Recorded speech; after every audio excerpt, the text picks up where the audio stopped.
Olá para você que acompanha o meu canal aqui no YouTube, Igor Awad. Estamos agora iniciando o terceiro vídeo da série sobre Plínio Salgado e o integralismo. E dando sequência ao nosso vídeo postado anteriormente, em que falávamos sobre os corpos intermediários, agora nós vamos falar sobre a família, não é? Só lembrando, para você que não assistiu os outros vídeos, só para contextualizar, Plínio Salgado possui uma visão corporativa da sociedade, um pensamento corporativista, portanto, de modo que a sociedade não é concebida como uma massa de indivíduos soltos, como que é o liberalismo, e que não difere em essência da coletividade amorfa defendida pelo socialismo, né? Ambas as concepções são materialistas, concebem o homem como massa. A ideia até que o Ortega y Gasset vai trabalhar lá no pensamento espanhol. Mas voltando aqui ao nosso pensamento brasileiro, a gente falava que a sociedade é compreendida pelos corpos naturais. Em qual contexto está sendo falado? Está sendo falado na obra Direitos e Deveres do Homem, na qual Plínio Salgado comenta, faz uma reflexão muito importante sobre os direitos humanos. Ele começa defendendo que os direitos do ser humano, concebido integralmente nas suas dimensões material e espiritual, a dignidade humana não vai ser defendida se não estiver cercada de garantias, e essas garantias são garantias, por assim dizer, institucionais. Institucionais não por instituições estatais, mas por instituições corporativas, corpos intermediários, grupos, associações humanas que protegem o ser humano, o indivíduo, a pessoa concebida individualmente, e não só protegem, como proporcionam o seu desenvolvimento integral. Então, o primeiro corpo social a ser trabalhado aqui pelo Plínio Salgado, e aqui a gente começa o capítulo 8 da terceira parte do livro, é a família. E aqui nós temos algumas considerações importantes para fazer sobre a família.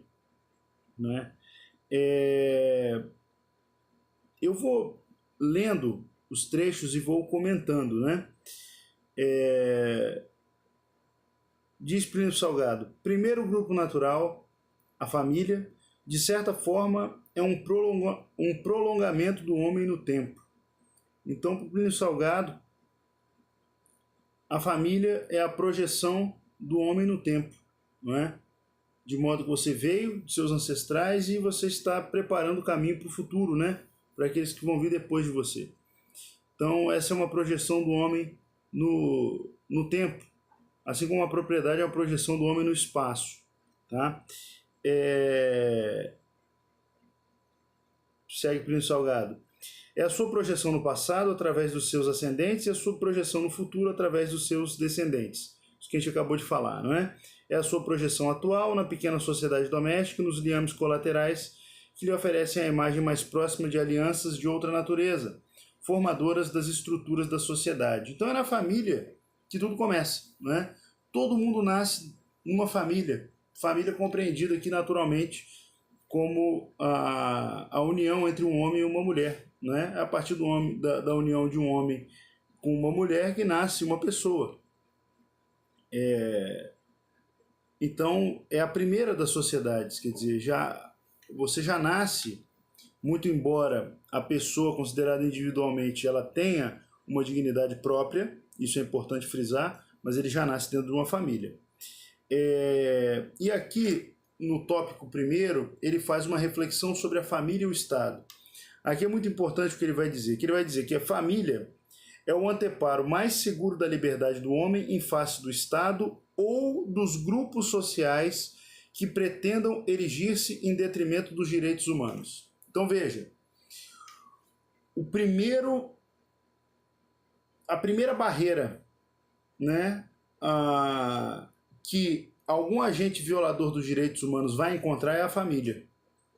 Seja o Estado como um potencial violador, ou seja, um outro agrupamento humano que venha tentar violar o direito humano. É a família que é o seu anteparo primeiro, Isso é muito visível, né, quando a gente faz uma reflexão rápida sobre a nossa vida, né, a gente vê que nos momentos das nossas mais importantes alegrias e tristezas, né, é a família que está conosco, é a família que vibra a nossa vitória, é a família que chora as nossas mágoas conosco, é a família que nos ampara em momento de fraqueza, fraqueza psicológica, fraqueza econômica, né? É a família que te dá esse suporte emocional, que é extremamente importante. Não é à toa que no mundo em que as famílias estejam, né, dilaceradas, haja tantas pessoas desequilibradas, como no nosso mundo, infelizmente. Então, certamente, o mundo que os nossos avós viveram, ele tinha uma certa... era uma vida mais tranquila, por mais difícil que fosse, havia mais equilíbrio, até psicológico, considerando individualmente as pessoas. Então a família é esse anteparo, né? É na família que a gente se sente seguro, né? Ou deveria se sentir seguro. Essa é a vocação natural da família. Então, mas veja, é importante que haja família, ela é o primeiro anteparo de uma potencial violação dos direitos humanos por parte do Estado, mas aqui o Plínio Salgado já abre um outro caminho. Não é só o Estado que é um potencial violador dos direitos humanos, também outros grupos naturais. Aqui ele está fazendo claramente, né, voltando àquela questão do liberalismo e do socialismo, né? Como é que essas duas correntes elas brigam em relação à função do Estado, à função da família? Os socialistas defendem que o Estado deve absorver tudo, então a família deve ficar completamente subordinada ao Estado, e na verdade quem tem que mandar em quem a família deve ser absorvida pelo Estado. No final das contas acaba sendo isso. E mais, não é? Para você ter uma revolução totalitária como defendem os socialistas, você tem que acabar com a família. Não é à toa que você vê tantos partidos socialistas detratando aí, difamando a família, como instituição falida, instituição burguesa, tudo que é adjetivo pejorativo, né?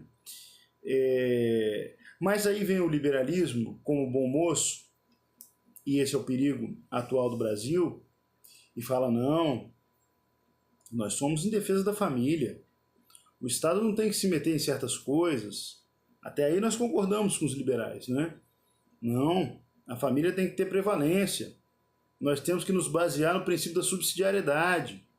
Perfeito, muito bom. Então beleza, então o Estado fique aí no seu lugar, não é? E que a família, o que a família não der conta para fazer, ela faz uma franquia, né? Ela passa o bastão para um grupo, para um agrupamento mais alto dentro da hierarquia social dos grupos, né? Até chegar no Estado. Isso é muito claro. Quando você tem um caso, né, em que uma família se dissolve, o que não é muito natural, não deveria ser. A família se dissolve e os pais não chegam no consenso com quem que a criança deve ficar, a questão vai ser resolvida por quem? Pelo juiz. Então o Estado é chamado para resolver um problema que a família não teve competência para resolver, né? O problema é que a gente vê cada vez mais as pessoas levando os problemas para o Estado resolver, quando na verdade, às vezes problemas mínimos deveriam ser resolvidos pela própria sociedade. Então os liberais começam, né? Não, nós defendemos a família e tudo mais, o Estado não tem que se meter nessas questões. Ok, muito bom, concordamos até aí.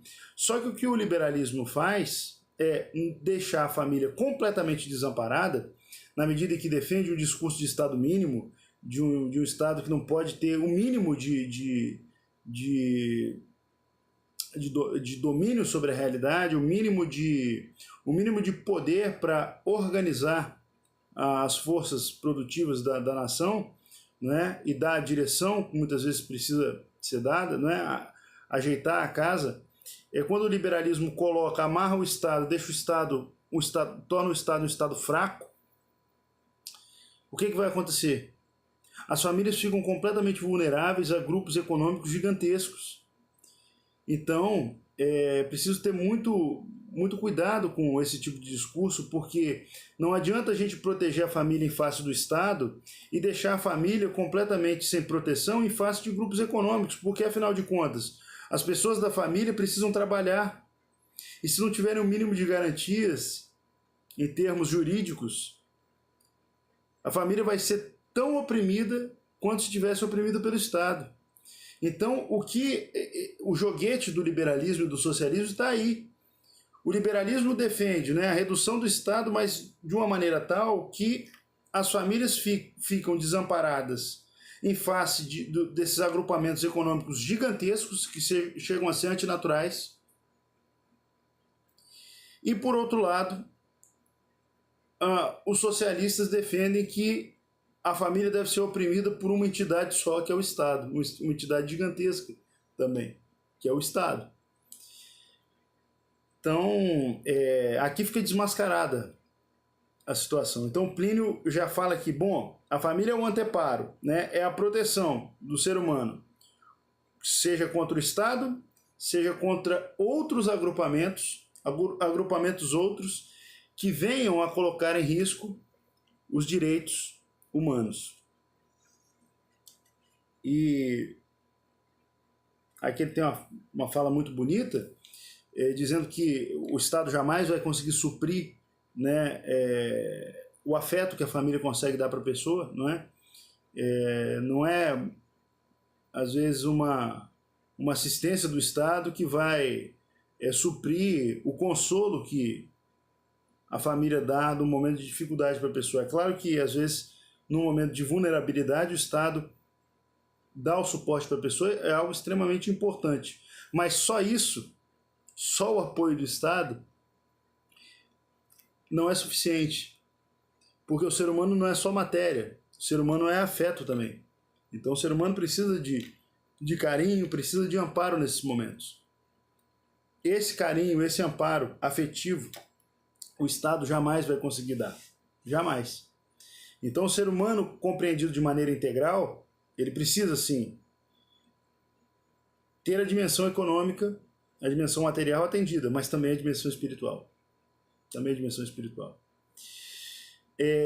E aqui o Plínio tem uma frase que eu achei lapidar, né? Primeiro, uma coisa que já, se não é clara para nós, ela deve ser mais do que óbvia, porque eu venho repetindo que a família é o primeiro agrupamento natural. Então diz o Plínio, o homem e a sua família precederam o Estado, não é? Então, antes do Estado, vem a família. Quem vem primeiro de quem, né? Quem precede quem? Quem tem primazia sobre quem? A família tem primazia sobre o Estado. Agora, veja só que interessante o que Plínio diz. O Estado deve ser forte para manter o homem íntegro e a sua família. Ou seja, o integralismo ele defende um Estado forte. Ele não defende um Estado fraco, débil como o liberalismo, mas também não defende um Estado totalitário. Ele também não defende o Estado totalitário como defendem os comunistas. No próximo vídeo a gente vai falar das 4 formas de totalitarismo, né, que o Plínio elenca como ameaçadores à família. A gente vai até dar o conceito de totalitarismo que ele propõe aqui, e que é muito simples, mas muito direto, né, muito melhor do que muitos conceitos que eu já ouvi aí sobre totalitarismo. Mas veja só o que ele vai dizer. Então o Estado deve ser forte para manter o homem íntegro e a sua família, pois a família é que cria as virtudes que consolidam o Estado. Bonito isso, né? Bonito isso. Porque, veja, é uma coisa até óbvia. Nós trazemos os valores que nós recebemos de casa, sobretudo os valores que nós recebemos de casa. Então precisamos de famílias virtuosas que passem as virtudes para as pessoas, porque essas pessoas oriundas das famílias serão os estadistas do futuro. E para termos estadistas virtuosos, precisamos de famílias virtuosas.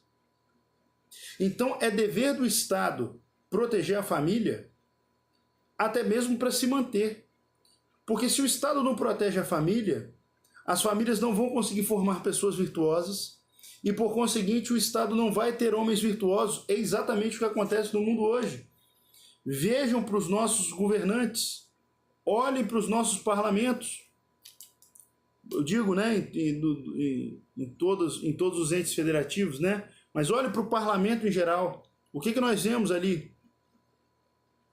Homens sem nenhuma virtude. Que não sabem nem o que estão fazendo lá. Mas de onde vem isso? A coisa começa com a família, né? Então, se a família está desestruturada, a sociedade toda vai estar. Se a família está desamparada, toda a sociedade vai estar desamparada.